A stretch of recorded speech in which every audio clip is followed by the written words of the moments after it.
कि बहुत खर्च कर कर नुक्ता मत करो, पर इतना जरूर कहेंगे बेटों को संस्कार देने के माध्यम से नुक्ता करो कि ये मेरे जाने के बाद मेरे बेटे ने मेरे लिए कुछ करा। प्रॉपर्टी का भी तो नुक्ता हो रहा है। तुमने जो घड़ी बांधी है वो भी नुक्ता में जाएगी, जो चेन पहनी है नहीं वो भी नुक्ता की है, जो अंगूठी पहनी है वो भी नुक्ता में है। और नुक्ता वाला नुक्ता कौन सा रहेगा? प्रॉपर्टी का नुक्ता, जमीन जायदाद का नुक्ता, सोना चांदी का नुक्ता। ये दूसरों को नहीं मिलेगा, ये परिवार वाले नुक्ता करेंगे। हम ये नहीं कहेंगे कि आप ढेर लोगों को 1500, 2000, 25,000, 50,000 लोगों को इकट्ठा करो। हम तो इतना कहेंगे कि हाँ, प्राण छूटने के बाद बेटों का कर्तव्य है कि पिंडदान करे, तर्पण करे, तिलांजलि करे, सैया करे, गौदान करे, अन्नदान करे, वस्त्रदान करे, मुद्रा दान करे, स्वर्ण दान करे। ये उसकी मर्जी है, क्योंकि गरुड़ पुराण के अंतर्गत लिखा हुआ।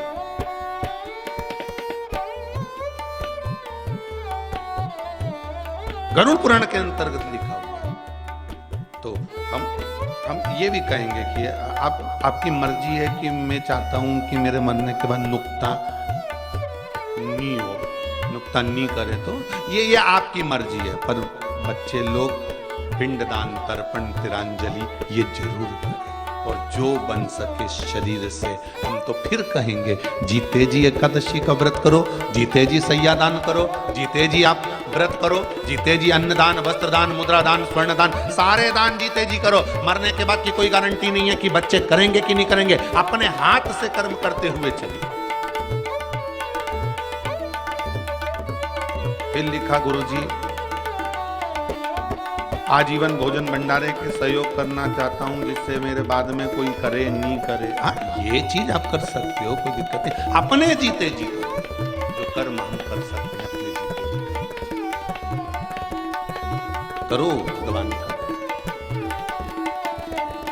जितने लोग टीवी के माध्यम से कथा सुन रहे हैं, फेसबुक यूट्यूब पर कथा सुन रहे हैं, इनको तो मैं बार बार साधुवाद देता हूँ, धन्यवाद देता हूँ कि आप जो कथा श्रवण कर रहे हैं अपने जीते जी कर रहे हैं। मरने के बाद की कोई गारंटी नहीं है साहब कि ये मिलेगा कि नहीं मिलेगा। करो भजन कर भरी जवानी में, बुढ़ापा किसने देखा। गंगा नाले भरी जवानी में, बुढ़ापा में हापड़ी चल जाएगी। ज्यादा ठंडा पानी में नहाएगी तो फिर अरे बोलो तो जम के है? अब तुम के बुढ़ापा आ गया, विचार करा कि भाई एक काम करे, थोड़ा सा ये बुढ़ापे में गंगा नहाने चले जाऊं, तो चले भले जाओगे, मना नहीं है। तुम्हारे गंगा जाने जाओगे, बड़े दिल से जाओगे और नहा कर भी आओगे। पर आने के बाद मालूम पड़े शरीर में कष्ट हो जाए, कहीं तकलीफ उत्पन्न हो जाए, हापड़ी चलने लगे, दम चलने लगे, सांस चलने लगे, और बहू से के बेटा, तो बहू क्या कहेगी? पहले तो चली गई हरिद्वार, वो भी मकर नहाने ठंड में। कौन ने कही थी? हमने तो मना करी थी ना तुमको, घर में नहा लेती। पर तुमने चले तो गए हो, तुम पहुंच तो गए हो तुम। पर फिर ध्यान देना महाराज, हमारा निवेदन केवल इतना सा है कि परिवार में, कुटुंब में, नातों में, रिश्तों में रहकर परिवार की जैसी धारणा हो, उसके अनुसार भगवत भजन करो। शरीर सधे साधो, शरीर से बने करो। और जब शरीर से ना बने, फिर कल वाली बात आ गई, जब तक शरीर चले और तुम्हारे घर में चले, तब तक सारे अच्छे काम कर लो। आवाज पकड़ लो, आवाज बढ़ाओ। सारे अच्छे काम कर लो, इसके बाद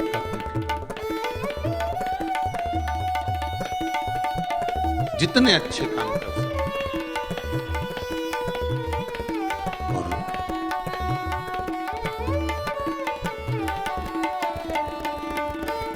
भगवान शिव की कथा कह रही, गंगा नहाना है आपको, बहुत प्रेम से नहाओ जब तक ये शरीर काम कर रहा है। सारी इंद्रियां काम कर रही हो आपकी, आप बहुत प्रेम से।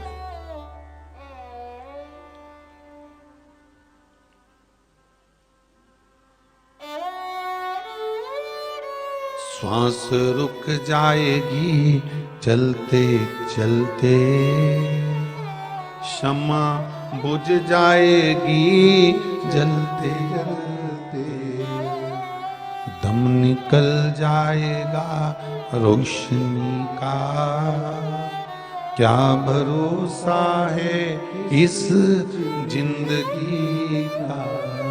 कोई भरोसा नहीं,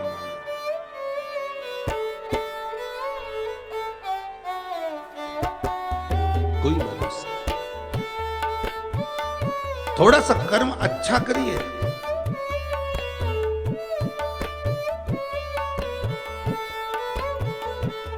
और अगर कर्म बुरा हो गया तो फिर जन्म लेना पड़ेगा, और फिर जन्म लेकर फिर भोगना।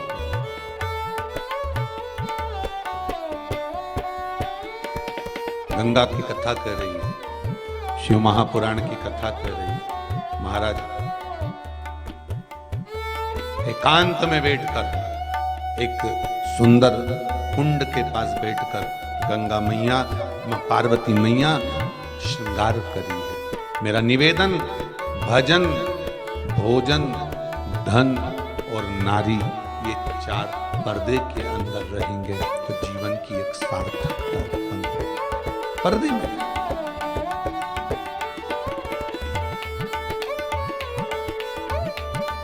बहू सोचे मैं पर्दा करूंगी तो सास का सम्मान होगा, या सास सोचे कि मैं पर्दा करूंगी तो गांव का पर्दा मतलब ध्यान रखना, सिर पे पल्लू, मस्तक पर ये जो पल्लू होता है ये केवल आदर का भाव जताता है, पर साथ में दो चीजें करता है। एक, हमारे मस्तक पर हमारे पूर्वजों का आशीर्वाद बना रहता है। दूसरा, सिर पे अगर पल्लू है तो लक्ष्मी हर पल, हर घड़ी, हर क्षण आपके साथ रहेगी। मेरा एक निवेदन रहेगा, कभी प्रैक्टिकल कर देगा।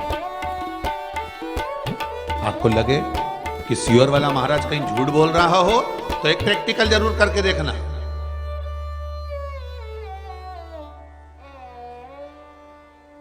एक बार पल्लू नीचे गिराकर बाजार में 1 रुपया लेकर मत जाओ, और अगर सिर पे पल्लू डालकर एक बार प्रयास करना कि मर्यादित तरह से सिर पर पल्लू लेकर 1 रुपया भी बाजार में लेकर नहीं गए हो, कोई चीज आप खरीद कर लेकर आए हो, तो वो जिसकी दुकान से आपने सामान खरीदा भले वो पहचानता नहीं है, पर मर्यादा का फल देखिएगा कि सिर पर अगर पल्लू रहता है तो लक्ष्मी कहीं से भी किसी रूप में भी व्यवस्था करवा देती है। पल्लू के महत्व को जानो जरा।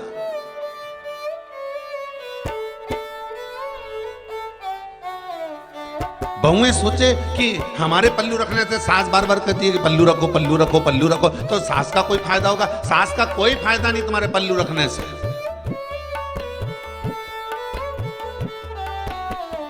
उसको कोई फर्क नहीं, पर फर्क अपने जीवन पर। आप अगर 1 लोटा पानी चढ़ा रहे हो ना शिव जी को, आप अगर एक फूल चढ़ा रहे हो, एक बेलपत्री चढ़ा रहे हो, चढ़ी चढ़ाई बेलपत्री को उठाकर भी अगर आप शंकर भगवान पर चढ़ा रहे हो, अगर एक पुष्प भी शिव जी को चढ़ाया जा रहा है, 1 लोटा पानी भी अगर शंकर जी को चढ़ाया जा रहा है, एक जल का पात्र शिव जी को अगर समर्पित कर रहे हो, तो ये भले तुम्हें आज कुछ मिला कि नहीं मिला पता नहीं, पर यह पक्का है कि इस जल के पात्र की गणना भगवान के पास रहेगी और वो फल तुमको प्राप्त जरूर होगा।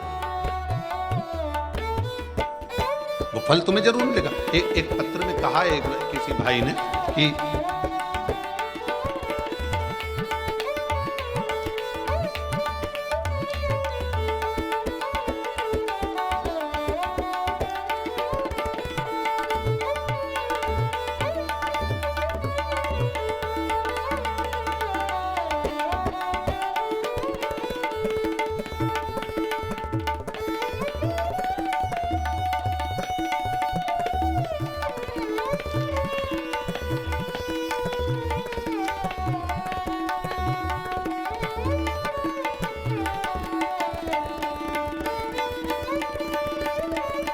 नाम है शरणम जोशी,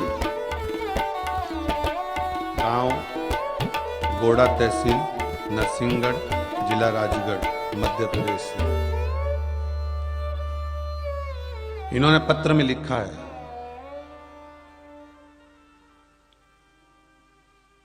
" 2020 में मेरी शादी हुई थी। शादी में 4 महीने बाद मेरी पत्नी शिखा जोशी अचानक बहुत बीमार हो गई। इतनी बीमार हो गई कि पूरे 3 माह तक बिस्तर पर, पलंग पर ही रही, उठ नहीं पाई। हमें बीमारी का पता नहीं चला और वो बीमारी बढ़ती चली गई। पलंग से वो उठ नहीं पाई। सारे डॉक्टरों को दिखाया, यहां तक कि हम अहमदाबाद तक लेकर चले गए। पत्र लिख रहा है, बड़े से बड़े डॉक्टरों को दिखाने के बाद भी बीमारी का पता नहीं चला और वो बेड से उठ नहीं पाई। तब शिव महापुराण की कथा श्रवण करी है। उस पुराण में से गन्ने के रस वाला एक उपाय करना प्रारंभ किया है और एक शिव महापुराण के अनुसार जो जो उपाय आपने बताए वो करना प्रारंभ करा। पुराण के चलते चलते एक शिव महापुराण घर में लाकर पढ़ना भी प्रारंभ कर दिया। बाबा की ऐसी कृपा हुई, पशुपति व्रत भी चले, उपाय भी चले और आज मेरी पत्नी अब ठीक है, पूर्ण तरह से स्वस्थ है। अब एक भी गोली नहीं खा रही, एक भी टेबलेट नहीं ले रही। ये पत्र भेजा। विश्वास अगर दृढ़ है, भरोसा अगर पक्का है तो बाबा आपके साथ में है। विश्वास के लिए एक ही पत्र भी किसी ने भेजा है महाराज, बड़ा सुंदर है।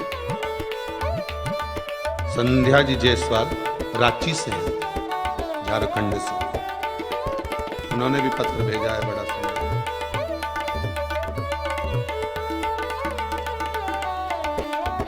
मैं कोरोना ग्रसित हो गई थी। 90% फेफड़ों ने काम करना बंद कर दिया था। रांची से भेजा है पत्र, रांची से। 90% फेफड़ों ने काम करना बंद कर दिया था। हॉस्पिटल में पड़ी रही। बाबा की कृपा ऐसी है कि हॉस्पिटल में रहकर भी श्री शिवाय नमस्तुभ्यम का जाप कर रही थी और शंकर की कथा मेरे परिवार वालों ने मुझे हॉस्पिटल में श्रवण करवा दी मोबाइल पर। बाबा ने ऐसी कृपा करी कि मुझे आईसीयू से बाहर कर दिया कुछ ही दिन में और मैं ठीक हो गई। ये मेरे शंभू की कृपा हुई है। जब 59 वर्ष की हूं, 59 में, बाबा ने ऐसी कृपा कर दी कि अब मैं बिल्कुल ठीक, बाबा की कृपा से। ये शिव कृपा है, शंकर की उदाहरण। आपका विश्वास अगर दृढ़ है, शंकर के प्रति आपका भाव अगर जागृत है, शिव के प्रति आपकी चित्त वृत्ति मन रमा हुआ है, तो फिर आप घबराने की जरूरत नहीं। फिर निवेदन है, 1 लोटा पानी, 1 बेलपत्र, 1 फूल भी अगर आप, मैं ये नहीं कहूंगा कि आप रोज बेलपत्र चढ़ाओ या रोज फूल चढ़ाओ या रोज चावल चढ़ाओ या रोज आप मूंग चढ़ाओ। कई लोगों को सोचने में आता होगा कि गुरुजी ने तो कह दिया कि सोमवार की अष्टमी आए तो मूंग चढ़ाओ, ये त्योहार आए तो ये चीज चढ़ाओ। पर हम अगर कर रहे हैं और आपने अगर दिल से करा है तो उसका फल आपको दिल से मिलेगा भी, ये निश्चित। आप करो तो उसको। कई लोग तो इसलिए करते हैं उपाय कि महाराज ने बोला जरा देखें होए कि नहीं होए। पर मेरा बाबा तो बाबा ही है ना।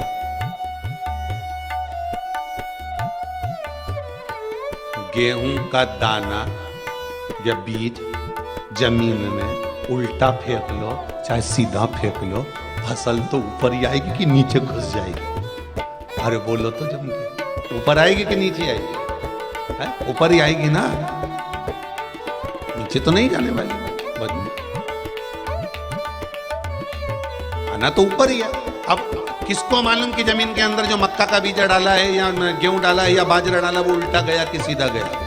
राम नाम तुमने कैसे बोला, चाहे कपट से बोला हो, चाहे छल से बोला हो, चाहे बेईमानी से बोला हो, चाहे प्रपंच से बोला हो, चाहे भगवती स्मरण से बोला हो, फल तो देगा ना, बीज उगेगा ना, फसल तो आएगी ना, और फसल का पौधा आएगा तो ऊपर ही। उसी तरह तुम कैसे भी राम भज लो, कैसे भी कृष्ण भज लो, कैसे भी शिव भज लो, कैसे भी तुम उपाय कर लो, किसी भी रूप में कर लो, भले तुम परीक्षा लेने के लिए कर रहे हो कि हम परीक्षा लेते हैं, हम देखें जरा होए कि नहीं होए, तो भी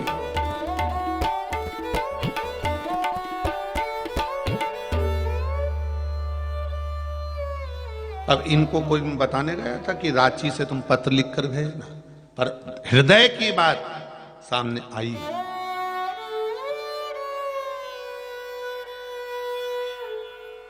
महाराज अब दिल से अगर भगवान को भज रहे हो, एक लोटा पानी भी अगर दिल से चढ़ा रहे हो, हम तो कहेंगे बिल्कुल हृदय से।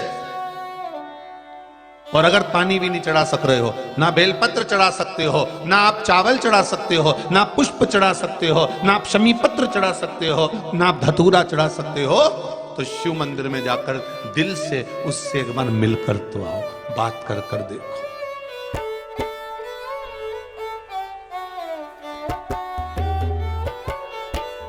हर चीज का हल है बात।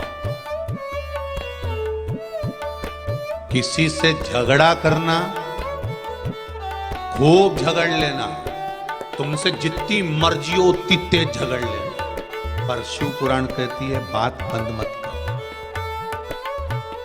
बात बंद मत कर। एक पति पत्नी में झगड़ा हो गया, वो दोनों एक दूसरे से बात नहीं करे, 3 महीना हो गया, बात भले नहीं करे पर दोनों एक दूसरे का काम जरूर करें। सुबह पत्नी उठे 7 बजे, चाय बना के टेबल पे रख दे, बोलते नहीं दो। पति ऑफिस जा रहा है, वो टिफिन बना के रख दे, बातचीत बंद है।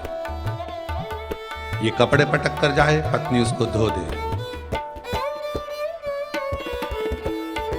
पति भी बात भले ना करे, ऑफिस से आता किराने का सारा सामान लिया, सब्जी लिया आता, देख लेता इसके मोबाइल में बैलेंस 1 महीना हो चुका है, खत्म हो चुका है, तो उसके ध्यान में था बैलेंस डलवा दे। बच्चों को क्या सामान चाहिए, पति बिना बोले लेकर आ जाए। दोनों बात नहीं कर रहे, दोनों बात नहीं कर रहे। अब आज ऑफिस में सर ने कहा तुमको सुबह 6 बजे आना है, 10 बजे आते हो, कल तुम्हें सुबह 6 बजे आना है। अब पति ने मन में सोचा अब जगाएगा कौन, किससे, इसको बोल देता था पहले तो ये जगा देती थी, और अब मैं बात कर नहीं रहा हूं, और उपत के करूंगा तो ये माथे आएगी, तो मैं काय को उपत के करूं। अच्छा सब बड़ी अटारी के, मतलब सब बड़ी बड़ी ऊंची ऊंची अटारी के लोग हैं संसार में। पति सोचे मैं बड़ी अटारी का, पत्नी सोचे मैं बड़ी अटारी की, सास सोचे मैं बड़ी अटारी की, ससुरा सोचे मैं बड़ी अटारी का, नाना जी सोचे मैं, मामा जी सोचे मैं, सब बड़ी अटारी के, ऊंचे ऊंचे महल के, कोई झुकने को तैयार नहीं, अपनी अटारी से नीचे आने को तैयार। अब इसने एक पर्ची लिखी और उस पर्ची में लिख दिया कि मेरे को सुबेरे ऑफिस 6 बजे जाना है, प्लीज मुझे जगा देना। पर्ची पलंग पे रख दी, पत्नी आई, उसने पढ़ा, पढ़ने के बाद सो गई। आज ये 9 बजे उठी, पति भी नहीं उठा, वो भी उठते से पत्नी 9 बजे उठी, ये 9:30 बजे उठा। जो उठा टाइम देखा, अरे 9:30, मुझे तो 6 बजे जगना था और मैंने लिखा था। उसने भी एक पर्ची रख दी थी,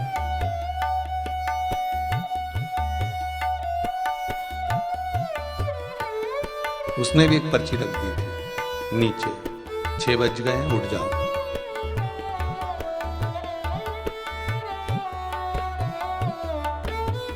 वो भी नहीं बोल रही थी, तूने पर्ची लिख के रखी कि मुझे 6 बजे जगा देना, तो उसने भी लिख दी 6 बज गए उठ जाओ, और पर्ची लिख के रख दिया। उठो, वो भी बात नहीं कर रही है, तुम भी बात नहीं कर रहे हो, और काम दोनों के बिगड़ गए।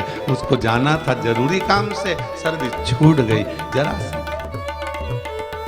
खूब झगड़ा करो, खूब लड़ लो, तुम्हारी मर्जी पड़े, खूब भी बात कर लो, पर निवेदन है बात बंद मत करना, बात करो, उससे कुछ सुलह जरूर निकले। कुछ अच्छी जगह तक पहुंच सकते हो। अगर बात नहीं करोगे तो 4 लोग उधर भी मिलेंगे, 4 इधर भी मिलेंगे, वो केवल हरी मिर्ची काट काट के पोहे में बघार लगाएंगे। कोई कोई मीठी नीम भी डाल सकता है। पोहा है, एक पोहा तो एक उपमा, दो। बात अगर बंद हो जाएगी तो कई लोग किसी ना किसी रूप में तुम्हें बघार लगाना चालू कर देंगे, कुछ ना कुछ बोलना। तो निवेदन का आप कुछ भी करो, बात बंद ना करिए, बात चालू रखिए। अगर आप शिव जी को 1 लोटा पानी नहीं चढ़ा सकते, जल नहीं चढ़ा सकते, बेलपत्र नहीं चढ़ा सकते, भगवान के लिए आप कोई नियम धर्म धारण नहीं कर सकते, तो शिव मंदिर में जाकर शंकर से बात ही तो कर लो। थोड़ा बैठ के बोलो तो, शंकर से कुछ कहो तो। आप जब शिव से कुछ कहोगे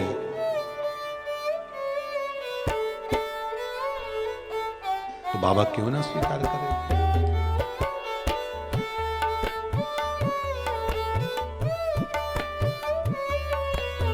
सुनेगा के घर के यज्ञ में केवल राज घराने वाले आना चाहिए, और शिव तो शमशान के निवासी हैं, शमशान में रहने वाले।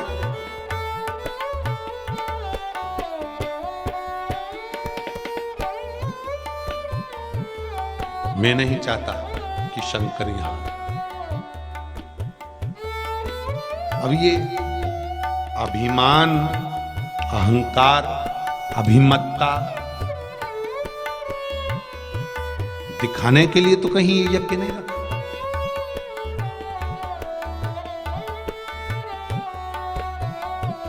धर्म के कार्य, सत्कर्म, भगवान का भजन, पूजन, स्मरण, कभी भी अभिमत्ता से मत करना जिंदगी में कि मुझे किसी को दिखाना नहीं।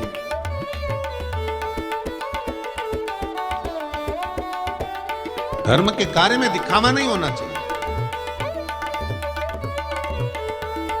एक दान, भजन,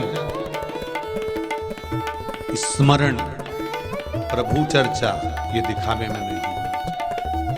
आप किसी को अगर एक मालूम पड़े, अगर एक अन्न का दाना भी दे रहे हो, अगर किसी को आप भोजन करा रहे हो, तो ये बोल कर नहीं कि मैंने इसको 5 दिन पहले भोजन कराया था, मैंने 15 दिन से इनको खिला रहा हूँ, 8 दिन हो गए इनको खिलाते खिलाते, 14 दिन हो गए इनको खिलाते खिलाते, ये हमको कहना नहीं है।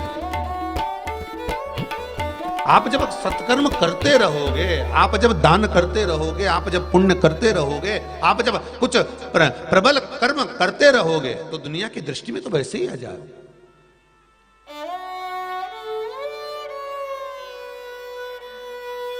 दिखावा कर हमें भगवान को प्राप्त नहीं कर सकते।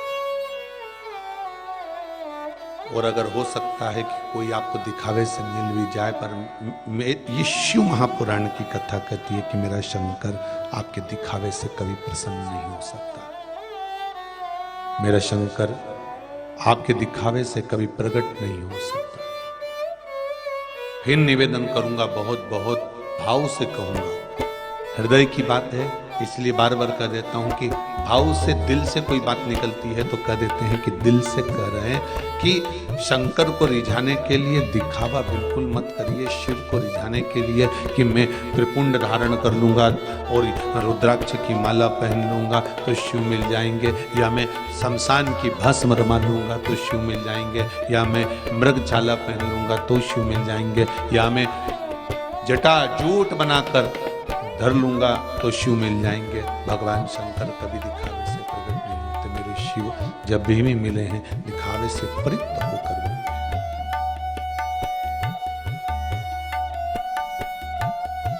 उज्जैनी की कथा, भगवान महाकाल राजा के उस समय पर जो राज्य था राजा का, उस समय पर जो राजा विराजमान थे, एक छोटा सा बच्चा अपनी माँ, जो माँ बेदब्य थी, पिता नहीं था उस बालक,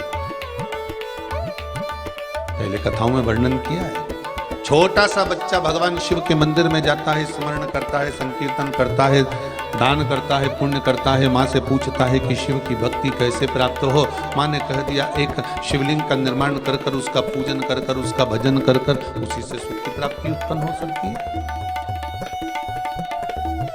और वो बच्चा, वो बालक शिव भक्ति में रम गया। अब वो बालक ना तो शंकर भगवान का अभिषेक जानता था, ना वो बालक शिव जी का कोई पाठ जानता था, ना वो बालक शंकर की पूजन कैसे होती है वो भी नहीं जानता था। ना वो पूजन जानता है, ना वो अर्चना जानता है, ना वो सेवा जानता है, ना वो आराधना जानता है। वो तो केवल एक चीज जानता है कि मेरी माँ शिव मंदिर में जाती है तो मुझे शंकर जी के मंदिर जाना है, मुझे शंकर जी का अनुमोदन करना है, मुझे शंकर जी का स्मरण करना है, मुझे शिव भगवान पर एक लोटा जल चढ़ाना है। छोटा सा बालक ना स्तुति जानता है, ना मंत्र जानता है, ना साधना जानता है, ना तप जानता है।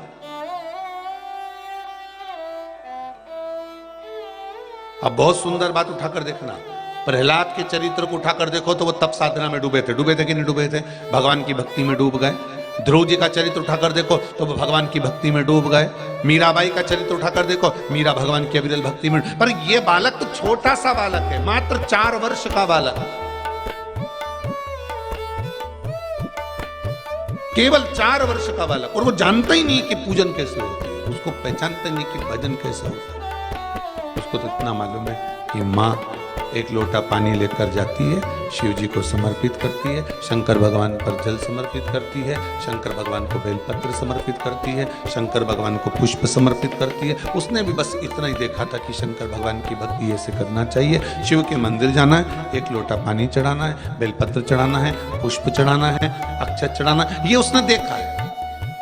और देखकर अपने भीतर भगवान की भक्ति को धारण कर लिया अपने भीतर। फिर हुआ क्या, मां क्रोध में आ गई एक दिन, और मां ने कहा इतनी छोटी अवस्था में दिन भर पूजन में लगा रहता है, दिन भर पूजन में लगा रहता है। और मां क्रोध में आई और उसने शिवलिंग उठाकर फेंक दी।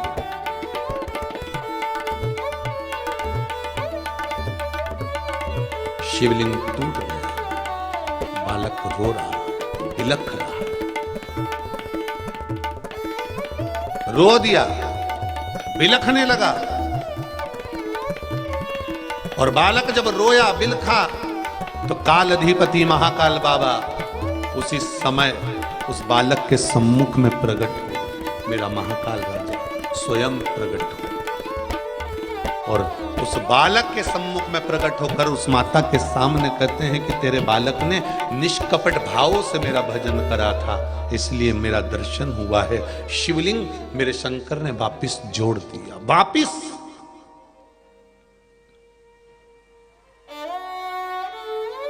अब विचार करिए, मां मना कर रही है पर निर्मल भक्ति थी।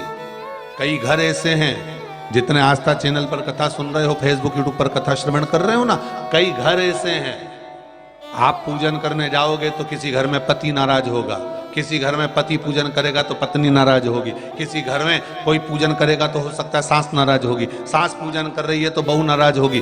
घर परिवार में तुम सोचो कि सब एक जैसे मिल जाए, तुम्हारे जैसे मिल जाए, कि सब पूजन करें, सब आराधना करें, सब लोटा भर भर के पानी चढ़ाएं, तो सब एक जैसे नहीं मिल सकते।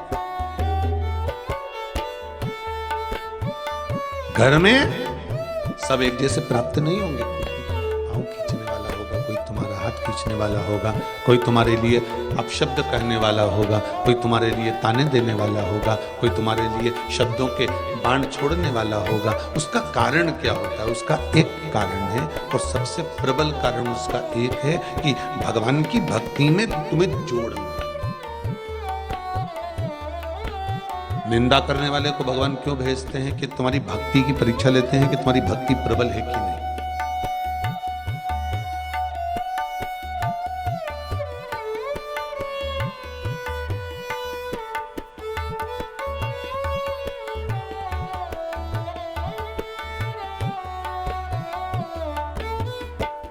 एक प्रसंग आता है, पार्वती मैया ने शंकर जी से कहा, सुदामा कृष्ण का प्रिय है, सुदामा कृष्ण का प्रिय है, तो भोलेनाथ फिर आपने सुदामा का वध क्यों किया? एक प्रसंग पार्वती मैया शिव से कह, बहुत बहुत ध्यान देना महाराज, सुदामा यदि कृष्ण का प्रिय है तो शंकर भगवान से पार्वती जी कर रही है, फिर आपने सुदामा का वध क्यों किया?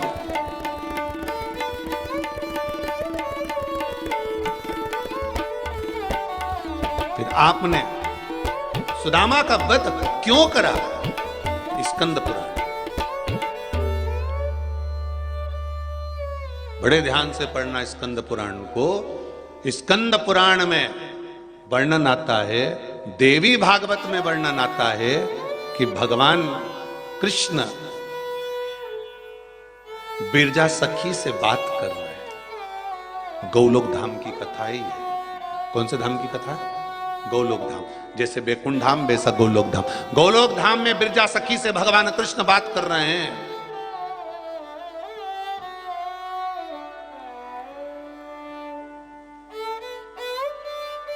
और भगवान कृष्ण बिरजा सखी से बात कर रहे थे। आज बिरजा सखी भगवान कृष्ण के नजदीक में बैठी हुई और बड़ी बड़ी मीठी मीठी बात कर रही है। और बिरजा सखी, और ये बिरजा सखी भगवान कृष्ण के ऊपर आसक्त है।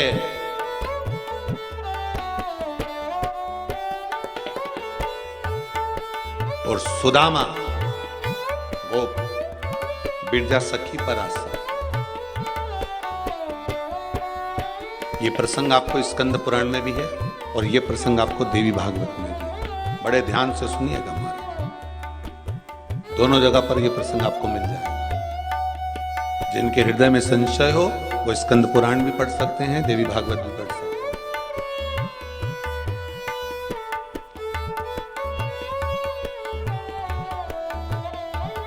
पार्वती जी का ये संवाद कि कृष्ण के प्रिय है सुदामा, तो फिर आपने वध क्यों कर दिया? कारण क्या था? भगवान कृष्ण बिरजा सखी से बात कर रहे हैं। बिरजा कृष्ण भगवान पर आसक्त है, वो बहुत प्रेम करती है बिरजा भगवान कृष्ण, और सुदामा बिरजा पर आसक्त है। गौलोक धाम का ये पावन प्रसंग उसी समय पर राधा जी का आगमन गौलोक धाम। और गोलोक धाम में जब राधा जी का आगमन होता है, राधा जी जब गोलोक धाम में प्रवेश करती हैं, गोलोक धाम में जब राधा जी प्रवेश करी, उस समय पर राधा जैसे ही गोलोक धाम में प्रवेश करी हैं, बस राधा जी ने जो बिरजा को कृष्ण भगवान के करीब में देखा, नजदीक में देखा, राधा को क्रोध आ गया।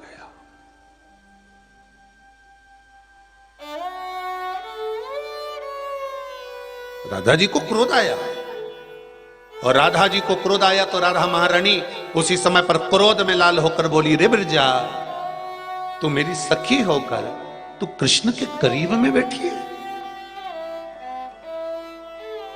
तू कृष्ण के नजदीक बैठी है।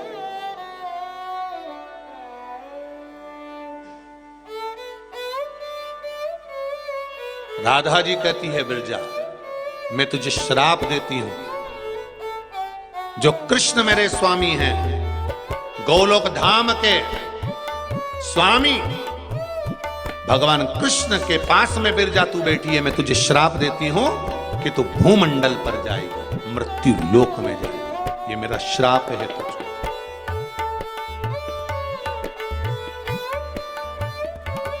तो मृत्यु लोक में जाएगी। सुदामा ने देखा बिरजा को श्राप दिया है, तभी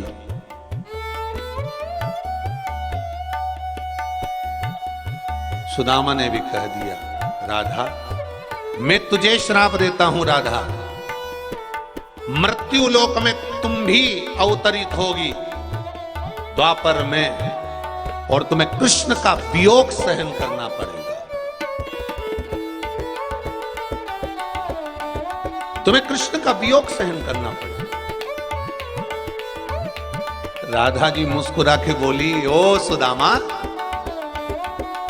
ओ सुदामा, तू मुझे द्वापर में आने की बात कहता है, मैं तुझे द्वापर से पहले राक्षस बनने का श्राप देती हूं। मृत्यु लोक में सुदामा तू राक्षस बने।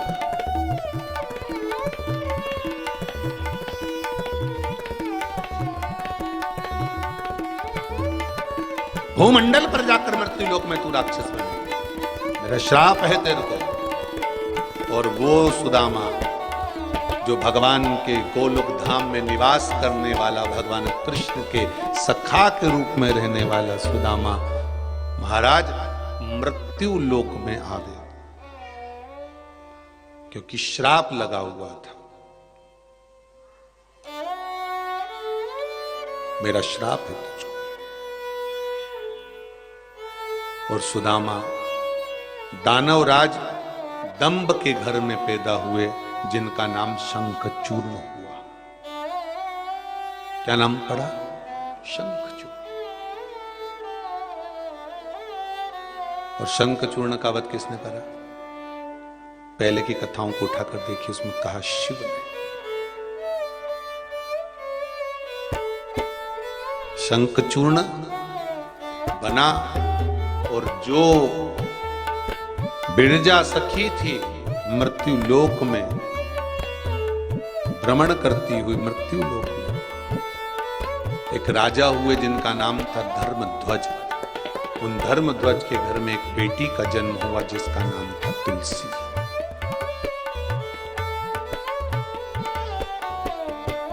ये भगवान कृष्ण को प्रेम करने वाली तुलसी, भगवान कृष्ण को स्नेह करने वाली तुलसी, भगवान कृष्ण को अधिक स्नेह करने वाली वो बिरजा सखी आज तुलसी बनकर प्रकट हो। धर्मध्वज नाम के राजा के घर में इनका जन्म हो गया और वो सुदामा शंखचूर्ण बन गया। और शंखचूर्ण बनकर सुदामा शंखचूर्ण बनकर अपनी सत्ता को धारण करते थे, क्योंकि राक्षस घर में पैदा हुए थे। महाराज एक बार ब्रह्मा जी का तप करा कि शंखचूर्ण ने, और ब्रह्मदेव से वर मांगने लगे। ब्रह्मा जी वर दीजिए। क्या वर चाहिए तुमको? मुझे वर दीजिए कि मेरे प्राण न छूटे। शंखचूर्ण कर रहा है, शिव महापुराण की कथा कर रही है, शंखचूर्ण कर रहा है कि मुझे वर दीजिए मेरे प्राण न छूटे।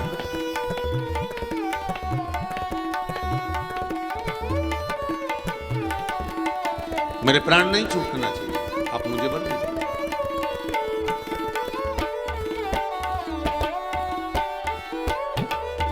ब्रह्मा जी ने कहा, देखो शंखचूर्ण, प्राण तो छूटेंगे क्योंकि मृत्यु निश्चित है, मरना तो सभी को है। बस भगवान से एक निवेदन जरूर करना, मृत्यु हर एक जीव की आना है, हर एक जीव को जाना है, पर भगवान से एक प्रार्थना करते रहना कि पलंग पर पटक कर सड़ा कर मत मार। भगवान जैसे आपको ताजा फूल दिया जाता है, बासी फूल पटक दिया जाता है, उसी तरह मुझको भी ताजा बनाकर उठाना। फूल अगर तोड़ना, इस संसार के बगीचे से फूल अगर तोड़ रहे हो तो वो ताजा तोड़ना, सड़ा हुआ मत तोड़ना। भगवान से कहना, इस संसार सागर से उठाना, पर मुझे सड़ा कर मत उठाना। पलंग पर पटक दिया, सड़ रहा है, शरीर गल रहा है। बहुएं भी 4 बार गजेंद्र मोक्ष सुना दी, गीता जी का पाठ सुना दी कि डुकरिया अब जाए, माता जी के प्राण अब छूट जाए, नी छूट रहा है। 4 बार एकादशी दे दी, 5 बार गंगा जल पिला दिया, 14 बार नीचे सुला दिया, फिर भी टोकरी जिंदा की जिंदा ही है।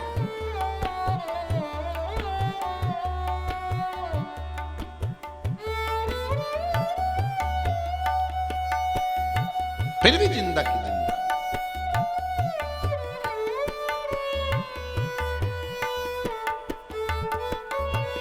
अब घर के लोग कह रहे हैं गुरुजी कोई ऐसा उपाय नहीं मिल जाए जिससे मुक्ति मिल जाए। गुरुजी तो बता देगा कि उपाय मिल जाए। एक ही तो उपाय है कि पाप जो करा हुआ है इसको काटो, भगवान के भजन से काटो इसको। श्री शिवाय नमस्तुभ्यं, श्री शिवाय नमस्तुभ्यं, श्री शिवाय नमस्तुभ्यं। काटो इसको, ये कर्म कटे। पुराना जो करा है इसको काटना है।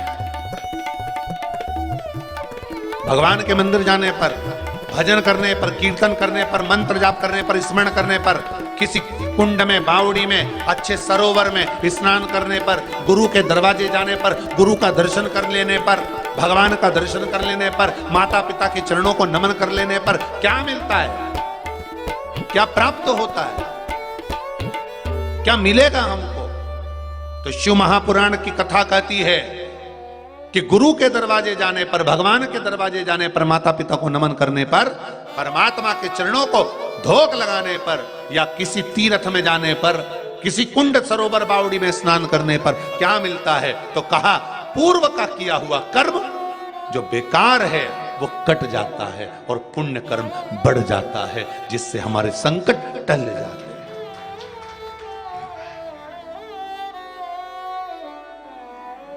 ये एक पत्र लिखा है, संगीता शांतिलाल जी राठौर, जिला शाजापुर, काला पीपल मंडी से। गुरुदेव 15 साल से किराए के मकान में रह रही थी। पत्र में लिखा,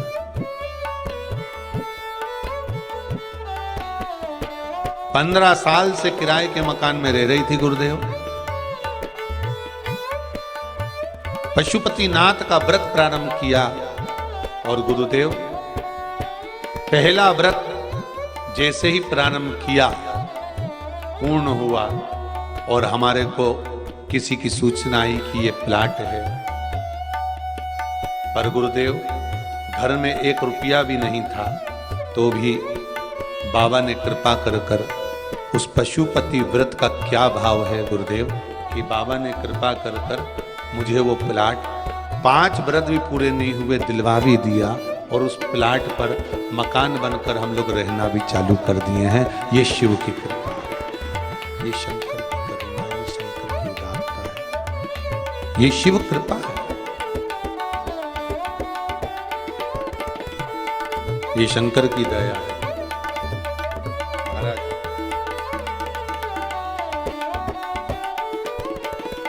एक पत्र और है, निशा संदीप नामदेव, जस बवड़िया से। हम बहुत बहुत आभारी हैं गुरुदेव। हमारा निवेदन है, आभार व्यक्त करना है तो भोलेनाथ जी का करो, क्योंकि गुरु जी कुछ नहीं करता सब भोलेनाथ जी ही है। आभार अगर करना है, बहुत बहुत आभारी हैं। बहुत नीचे थे गुरुदेव, बहुत कष्ट में थे, पर जब से बाबा की कथा सुन रहे हैं तब से ऐसी कोई खुशी नहीं जो बाबा ने हमको नहीं दी। सारी दुनिया की खुशी प्रदान कर दी। ये पत्र में लिखा है, निशा संदीप नामदेव, जस बावड़िया से ये पत्र है महाराज, जस बावड़िया से। ऐसा कोई खुशी नहीं जो बाबा ने नहीं दी, सारा सुख दे दिया।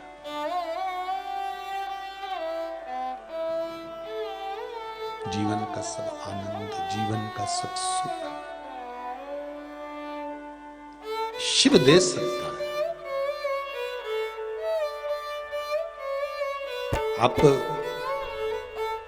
भरोसा रखकर, विश्वास रखकर, दृढ़ता रखकर निवेदन करेंगे, भगवान से कहेंगे तो भगवान देगा, क्यों ना देगा। शिव महापुराण की कथा करें,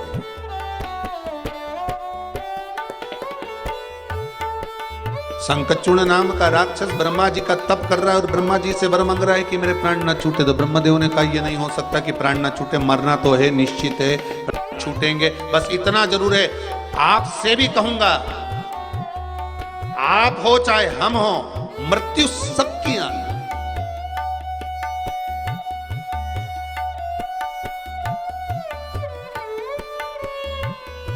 मृत्यु सबकी आना है। बस निवेदन भगवान से करना कि हमको पलंग पर मत पटकना, हमें किसी रोग, हमें किसी बीमारी में मत पटक देना। आजकल का जो खान पान है ना भाई, आजकल का जो खान पान है ये कोई शुद्ध खान पान नहीं है। सब चीज नकली मिल रही है संसार में, सब कुछ नकली। हम तो कहेंगे पूरे संसार में सब कुछ नकली है, केवल एक ही असली है, भगवान का नाम। दुनिया भर की चीजें नकली है और उसको हम खा रहे हैं, शरीर में रोग ग्रसित होते जा रहा है। पहले के समय में ये कैंसर रूपी बीमारी कहीं इक्का दुक्का को सुनने में आती थी साहब, कि किसी को हो गई। कैंसर जैसी बीमारी कहीं इक्का दुक्का को, 2 4 को, 8 को, 15 को सुनने में आती थी। आज के जमाने में कैंसर जैसी बीमारी एक एक शहर में, एक एक गांव में, एक एक नगर में जरा घूम कर आओ तो ढेरों के सामने खड़े मिल जाते हैं। कैंसर जैसी बीमारी है।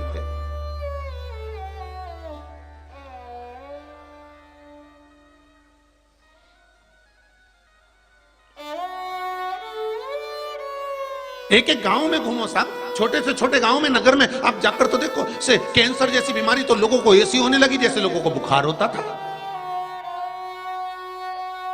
जैसे पहले लोगों को सर्दी जुकाम होता था, ऐसा कैंसर जैसा रोग होने लगा। जिसको देखो कहीं गठान यहां हो गई, कहीं गठान वहां हो गई, जरा सा चेक करवाया कैंसर बता दिया, जरा सा चेक करवाया कैंसर बता दिया। कारण क्या है? लीवर, किडनी, ये क्या पहले नहीं होती थी? क्या पहले भगवान सबको स्वस्थ रखता था? उसका कारण यह था कि सात्विक भोजन मिलता था, अच्छा भोजन मिलता था। और बेचने वाला व्यक्ति भी 50 बार पूछता था, साहब ये मैं सामान किसी को दूंगा तो उसको तकलीफ तो नहीं होगी, उसको कष्ट तो नहीं होगा, उसको बीमारी तो नहीं होगी, तब बेचता था। आज के जमाने में तो व्यक्ति को मालूम है कि ये नकली है और ये नकली का फल ये प्राप्त हो।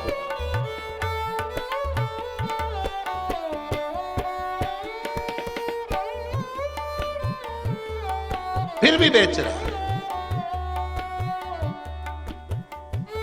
महाराज, एक करबद्ध निवेदन आप सबसे, रोग बीमारी बहुत बढ़ती जा रही है। एक निवेदन करूंगा, हफ्ते में एक दिन ऐसा बनाओ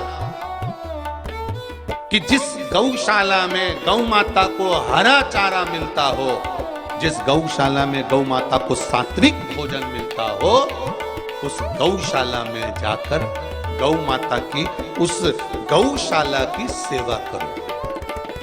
उस दिन गौशाला में जाकर कह दो, गुरुजी, महात्मा जी, बाबा जी, आज हम गौशाला में आएंगे, एक दिन हमारा बांध कर रख लो कि शुक्रवार हमारा है, हम 15 लोग आएंगे। गौशाला में ना तो कोई गोबर उठाए ना कोई सफाई करे, हम 15 लोग सवेरे आएंगे, गौशाला में सफाई करेंगे, गौ माता की पूरी देख रेख करेंगे, सेवा करेंगे। एक दिन शुक्रवार हमारा लिख लो, शनिवार हमारा लिख लो, बुधवार हमारा लिख लो, रविवार हमारा लिख लो, करो सेवा गौ माता की। और हफ्ते में एक दिन गौ माता की सेवा करते करते जब गाय गोमूत्र देवे तो उस गोमूत्र का पान भी करो, और गाय का गोमूत्र मिले उसमें बैठे, जब तुम गोबर साफ कर रहे हो, झाड़ू लगा रहे हो, तो उसी गोमूत्र से स्नान भी करो। हफ्ते में एक दिन ऐसा बना लो कि हमें गौ माता के साथ रहना है। शाम को हम भोजन करेंगे, सुबह हम फलाहार करेंगे और गौ माता के साथ अपना दिन निकालेंगे, और पूरा दिन निकालकर फिर जाएं। जैसे हफ्ते में एक बार लोग जांच कराने जाते हैं, बाद में जांच कराने जाओ, ये कराने जाओ, वो कराने जाओ, जांच पर जांच करवाने जाओ, उससे अच्छा है हफ्ते में एक बार गौ माता की सेवा में लग जाओ। और उस गौशाला में जाना जहां पर देसी गाय हो, जर्सी नहीं।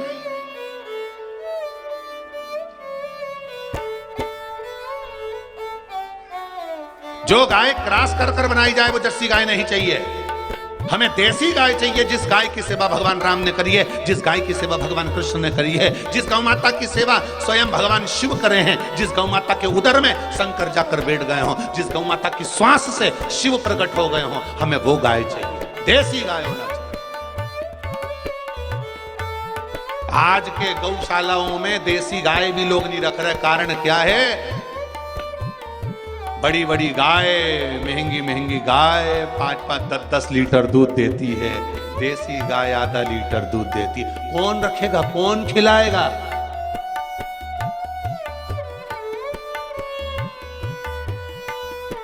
कौन खिलाएगा?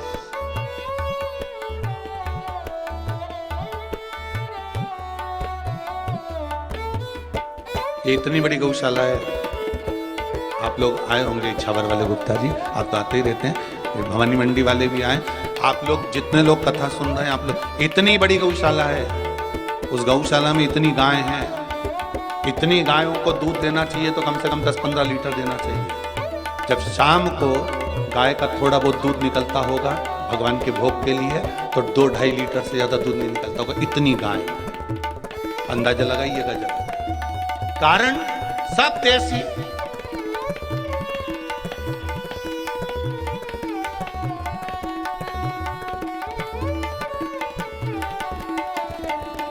जो किसी काम के लिए छोड़ दी गई वो इस गौशाला। अब उसकी सेवा करें कि उससे आस लगाएं कि ये दूध देगी तो ही हम इसको खाने को देंगे, या दूध देगी तो ही हम इसकी सेवा करेंगे। और आप लोग तो 7 दिन से रुके हो, प्रतिदिन डॉक्टर आता है उनको चेक करने के लिए, प्रतिदिन डॉक्टर पहुंचता है, दवाई वगैरह औषधि वगैरह सब प्रतिदिन पहुंचता है।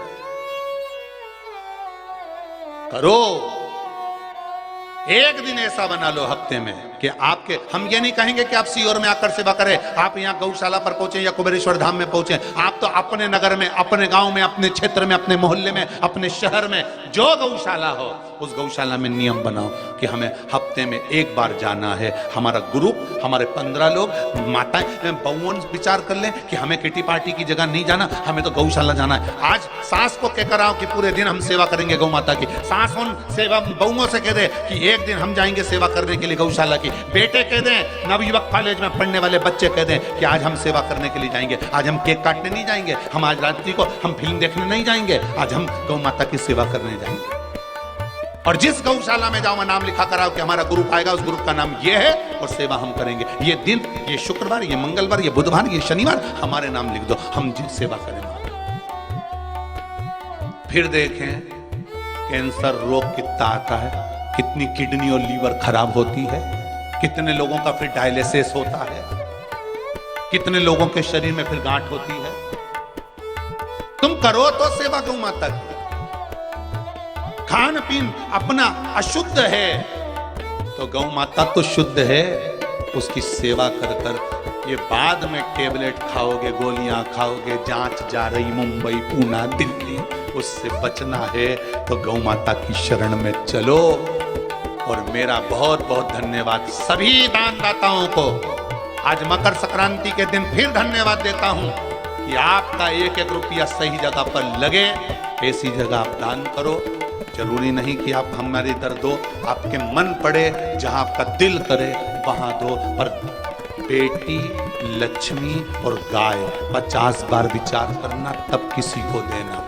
गाय बेकार जगह चली जाती है तो रोती है, बेटी गलत के साथ संबंध हो जाता है तो रोती है, और लक्ष्मी पैसा किसी गलत जगह पर चले जाता है तो रोता है। इसलिए तीनों को सोच समझ कर देना कि सही जगह लग रहा है कि नहीं लग रहा। और हमारा फिर निवेदन है, आप लोग शंकर मंदिर के लिए दान दे रहे हो, चाहे वृद्धाश्रम के लिए दे रहे हो, चाहे गौ माता के लिए दे रहे हो, कभी इस भोपाल और इंदौर के बीच में से निकलो तो एक बार कुबेरेश्वर धाम जाकर देखकर जरूर जाना कि आपने 1 रुपया दिया या 2 रुपया दिया, वो सही जगह लग रहा है कि नहीं लग रहा। उसको देखकर जरूर जाना कि आपका धन सही जगह लग रहा है कि नहीं लग रहा है, उसको विचार करना। क्योंकि पैसा आपका लगा है तो वो सही जगह लगा कि नहीं लगा।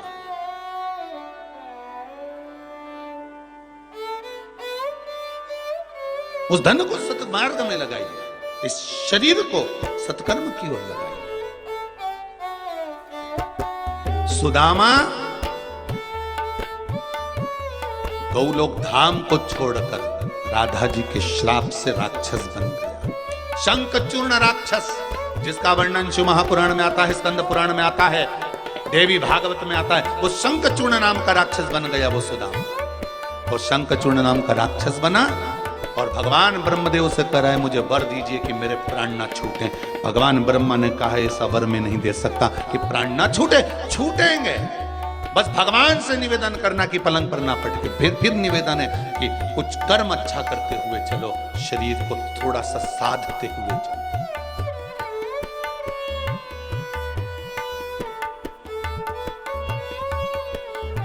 हर जगह नकली के युग में अपन जी रहे हैं साहब। आज के जमाने में तो स्माइल भी नकली हो गई। पार्टी में जाओ तो सरी, किसी की यहाँ शादी में पहुंचो तो सरी, रिश्तेदार भी एक दूसरे से मिलते हैं तो बस ऊपर से हंसते हैं, अंदर से तो कोड़ते हैं, कुमारिया है, आराम कारिया है। आज के जमाने में तो स्माइल भी नकली हो गई जी।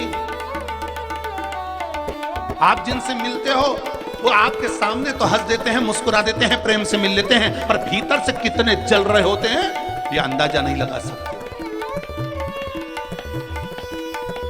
पहले तो स्माइल भी असली होती थी, आजकल वो भी नकली।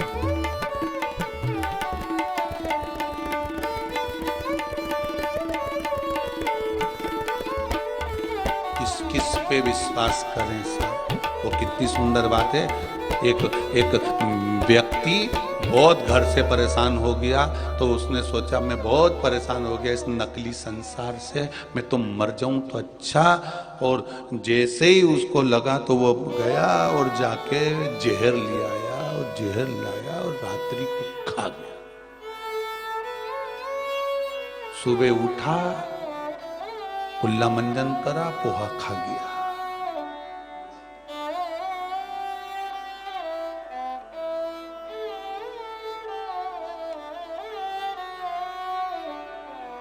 उसने कहा गजब। दवाई वाले के पास गया तो जहर ही दिया था, बिल्कुल बहुत भयंकर वाला, काल कुट विष दिया था, भयंकर जहर दिया था। तो कि मैंने तो खाया था, मरा ही नहीं। चलो अच्छा हुआ नहीं मरा। फिर गया बाजार, भगवान को चढ़ाने के लिए मिठाई ले आया। भगवान तूने बचा लिया। भोग लगाई ने, मिठाई जो खाई ने, आधा घंटा में मर गया। जहर भी नकली था और मिठाई भी नकली थी। जहर नकली था इसलिए बच गया, और मिठाई नकली थी इसलिए मर गया। वो भी नकली। असली मिल कहां रहा साहब? ढूंढो तो। आज के जमाने में तो असली घी नहीं मिले तो गुरु कहां से मिल जाएगा? असली गुरु ढूंढना भी कठिन है महाराज। सुखदेव जी महाराज जब श्रीमद् भागवत कथा सुनने के लिए गए, 300 ऋषि रास्ते में मिले थे और 300 ऋषि में आखिरी ऋषि थे सुखदेव जी महाराज, श्री सुखदेव जी महाराज। और सुखदेव जी ने एक ही खड़ी खोटी सुना दी। एक सुखदेव जी महाराज ने राजा परीक्षित को एक शब्द का खड़ा कहा। क्या चाहता है राजा? राजा कहता 7 दिन है मेरे पास में। तो गुरु जी ने कह दिया चाहता क्या है? 7 दिन है तो क्या चाहता है? बस आप बताओ। बाकी के संत मिले थे, उन्होंने कहा था हमारे पास बैठिए, हम यज्ञ कराएंगे, ये कराएंगे, वो कराएंगे, अनुष्ठान करवाएंगे, ये करवाएंगे, आप बताओ क्या करना है? सुखदेव जी ने कहा देख भैया 7 दिन है तेरे पास, मरेगा तो सही, पक्का है, लिख के दे देता हूं, मरना तो है। तू सोचे कि मैं अनुष्ठान कराऊंगा, भागवत सुना दूंगा तो तू मरेगा नहीं, तो ये गारंटी नहीं है दादा हो। और आप लोग भी अच्छे से सुन लेना रे, जितने आस्था चैनल पर कथा सुन रहे हो, जितने मोबाइल पर सुन रहे हो, फेसबुक यूट्यूब पर सुन रहे हो, कि सियोर वाले महाराज ने उपाय बताया है तो बिल्कुल लाख करेगा, पक्का है। सियोर वाले महाराज पे भरोसा मत करना, एक रत्ती का भी। कहां का महाराज? महाराज एक रत्ती का भरोसा मत करना। अगर उपाय कर रहे हो, शंकर जी का कोई उपाय कर रहे हो, तो शंकर के भरोसे पर करना कि वो तारेगा। सियोर वाला महाराज कुछ नहीं जानता।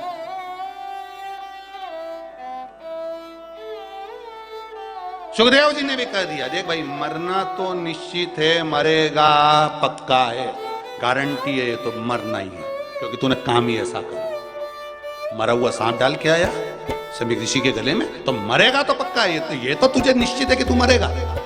तो फिर राजा परीक्षित ने कहा, आप बताओ क्या करूं? तो कि इतना हो सकता है कि जब सुई चुभेगी तो दर्द नहीं होगा। 2 तरह की नस होती है, वो नर्स जो होती है ना सिस्टर हॉस्पिटल में, 2 तरह की होती है। एक नर्स ऐसी होती है नहीं तुम पूछे नहीं, ऐसी चुपाए प्राण निकली जाए, और दूसरी जिससे पहचान रहती है ना नर्स से, सिस्टर से जिससे पहचान रहती है, तो उससे जाकर आंटी थोड़ा ध्यान, आंटी की चिंता मत कर, पहचानू तेरी मम्मी के अच्छे से जानती हूं मैं। वहां से निकलू ना होटला पे तेरी मम्मी हमारे चाय पिलाए, पहली बार तो तू मेरे पल्ले पड़ा है, तू चिंता मत कर, जो ऐसी इंजेक्शन लगाऊंगी मालूम ही नहीं पड़ा। और नर्स ने बिठाया, बात करती रही मम्मी की ना पापा की, और जो दवाई भरी और जो चुभोई, और चुभोते सी छोरा बोला, आंटी लगा दो इंजेक्शन। आंटी बोले, कब का लग गया छोरा? तो क्या दर्द तो हुआ ही नहीं? तो क्या बस यही तो बात है, पहचान वाले के पास जाओगे तो इंजेक्शन तो लगना है। इंजेक्शन वो भी लगाएगी ना, इंजेक्शन ये भी लगाएगी, बस अंतर इतना सा है, यमराज भी बंदी बनाएगा और परमात्मा भी लेकर जाएगा। यमराज ले गया तो दर्द होगा, और परमात्मा ले गया तो दर्द नहीं होगा। सिस्टर दो ही, सिस्टर दो। थोड़ा दर्द तो सुखदेव जी महाराज ने कहा, देख रहे बाबा प्राण तो छूटेंगे, और अपन भी कह रहे बाबा देखो उपाय करना है, जो जो शिव महापुराण से बताया जाए, सियोर वाले महाराज पर विश्वास कर कर मत करना, पर शंकर पर विश्वास कर कर करना, शिव पर विश्वास कर कर करना।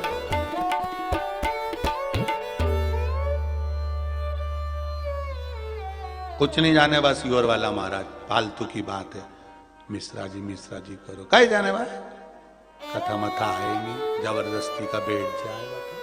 तो इस पे, इस शरीर पे विश्वास मत करो, पर उस पे तो करो रे, ये तो पापीड़ा जीव है शरीर, आज है कल नहीं।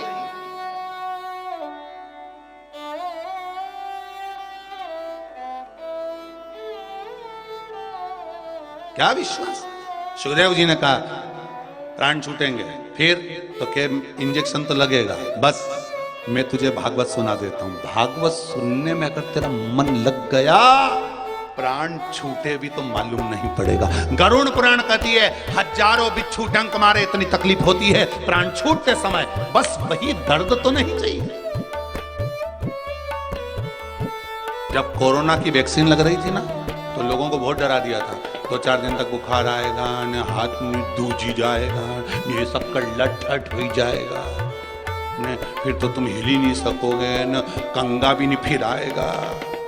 तो गंजा उन ने तो सोच लिया था कि अपना तो बाल ही नहीं कंजा जान दे, अपन तो लगवा लो वैक्सीन, पर हाथ नहीं दूजेगा, नहीं पाँव नहीं दूजेगा, न बुखार ही जाएगा है।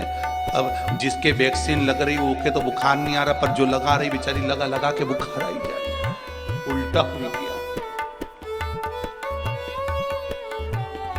तो लगे, सुखदेव जी ने भी राजा परीक्षित से कहा था प्राण जाएंगे पर चिंता नहीं, भागवत अगर सुनी है, चित्त मन लगाया है भगवान में, प्राण छूटते समय दर्द नहीं होगा। शंखचूर्ण से कहा सुन रे शंखचूर्ण, मरेगा तो सरी, क्योंकि पूर्व का कर्म है, तूने राधा रानी को श्राप दिया है, राधा ने तुझको श्राप दिया है, कर्म का भोग भोगना पड़ेगा, मृत्यु लोक में आया है तो भोगना तो है, तो फिर कुछ वर दे दीजिए। क्या वर चाहिए बोल? राजन कहता है मेरे प्राण ना छूटे। भगवान ब्रह्मा जी बोले फिर वहीं आगे घूम फिर के, वहीं से तो चालू हुआ था कि प्राण तो छूटेंगे, तो फिर ऐसा कुछ दे दो कि मेरे पास में रहे तब तक नहीं छूटे।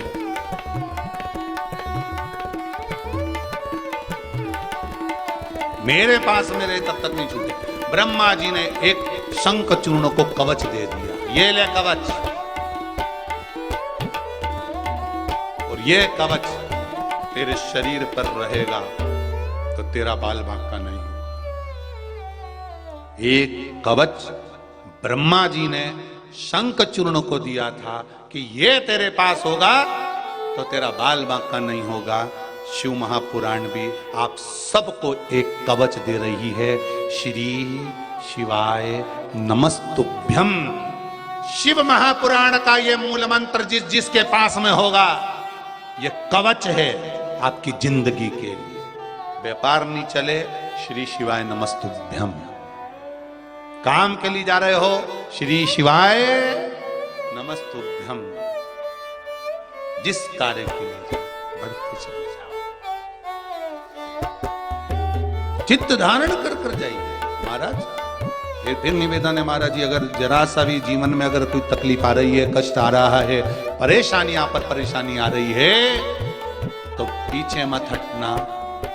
दुख दहन स्तोत्र का पाठ बेलपत्री के पेड़ के नीचे बैठकर, सीधे हाथ में घी का दिया, उल्टे हाथ पर तेल का दिया, और सामने बेलपत्री का वृक्ष हो और दुख दहन स्तोत्र का पाठ सोमवार की सोमवार बेलपत्री के पेड़ की छांव में करना प्रारंभ कर दीजिए।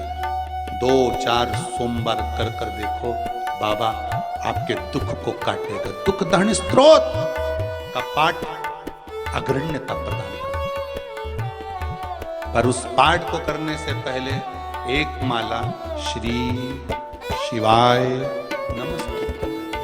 और फिर निवेदन है, अगर दुख दहन स्तोत्र का पाठ भी नहीं कर सकते तो बेलपत्री के पेड़ के नीचे या शमी पेड़ के नीचे या पीपल के पेड़ के नीचे या आंवले के वृक्ष के नीचे, ये जगह पर जाकर आप थोड़ा सा जल जिसमें लाल चंदन मिला हो, उस जल को चढ़ाना प्रारंभ कर दो। अगर दुख दहन स्तोत्र का पाठ नहीं कर सकते तो लाल चंदन का जल उन वृक्ष के नीचे, और चंदन कितना सा डालना है, मात्र एक जरा सा छींटा मार। ये नहीं कि नहीं, तो कई लोग तो बड़े होशियार हैं, चंदन घिस के ढेर सारा कटोरी भर के डाल दे, इनका कई ठिकाना। हाँ, इनका कोई भरोसा है। एक मरीज डॉक्टर साहब के पास गया, डॉक्टर साहब बहुत तबीयत खराब हो रही है, बहुत तबीयत खराब हो रही है, बहुत तबीयत। डॉक्टर साहब ने कहा ऐसा ऐसा कर लेना, ठीक है।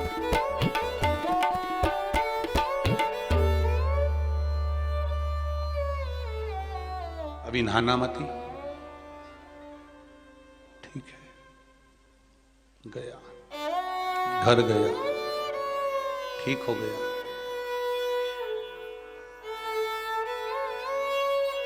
बाईस दिन के बाद डॉक्टर साहब के पास फिर गए। डॉक्टर साहब बोले क्या है, नहाऊं कब? डॉक्टर साहब नहाऊं कब? डॉक्टर बोले तुम कौन? आया था दिखाने के लिए, आपने बोला था नहाना मत। तो डॉक्टर हाथ जोड़ के बोला अभी तक नहीं नहाया, क्योंकि आप ही ने तो कहा था मत नहाना। तो डॉक्टर ने कहा खाना खाया कि नहीं खाया? वो तो उसी दिन से चल रही है, भोजन उसी दिन से चल रही है, नहाना अब चालू करेगा, बता दो। डॉक्टर साहब भी बाल खुजाने लगा, दादा रिंदे तू तो जा, तेरी मर्जी पड़े ना, नहीं मर्जी पड़े मत ना। तेरा